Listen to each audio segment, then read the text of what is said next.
তো হ্যালো বন্ধুরা, welcome back to my channel Soma Dutta লাইফস্টাইলে তোমাদের অনেক অনেক স্বাগত জানাই। তো আজকে রান্নার ভিডিও নয়, আমি আজকে পাত পেরে খেতে চলে এসেছি একটি পাশের বাড়ি নিমন্ত্রণ বাড়িতে। তো মেনুতে সর্বপ্রথমে দিয়েছিল দেখো নুন লেবুটা আগেই দিয়েছি, আর এখানে লাল শাক ভাজা আছে। তো আমি ভাত নিয়ে নিলাম। এরপর চলে এলো পটল ভাজা, এরপর দিয়েছিল বাঁধাকপির ঘন্ট, এটা মাছের মাথা দিয়ে বাঁধাকপিটা করা হয়েছিল, বেশ ভালো লেগেছিল খেতে। তো এরপরে চলে এলো ডাল দিয়ে লেবু দিয়ে বেশ সুন্দর করে খেলাম জমিয়ে। আর এই খাবার দাবারটা ঘরোয়া রান্নার মতো দেখতে পেয়েছো, কোনো রিচ নেই খাবারটা, খুব সুন্দর লাগলো খেতে। আর আমারও বেশি হাবি জাবি দিয়ে খেতে কিন্তু ভালো লাগে না, এরকম সিম্পল খাবার দাবার খুব ভালো লাগে খেতে।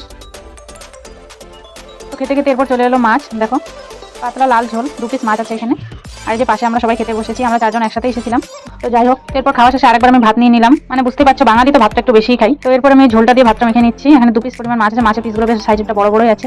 আর কথাতেই আছে মাছে ভাতে বাঙালি, মানে মাছ না হলে কিন্তু মানে পাতটা ঠিক সম্পূর্ণ হয় না, পরিপূর্ণ হয় না, মানে মাছটা হচ্ছে চাই আমাদের। তো শেষ পাতে এবার দিয়ে দিচ্ছে চাটনি, এটা পেঁপের চাটনি ছিল, বেশ খেতে ভালোই লাগছিল। এই পেঁপের চাটনির রেসিপিটা আমি পরের একটা ভিডিওতে তোমাদেরকে দিয়ে দেবো, হ্যাঁ।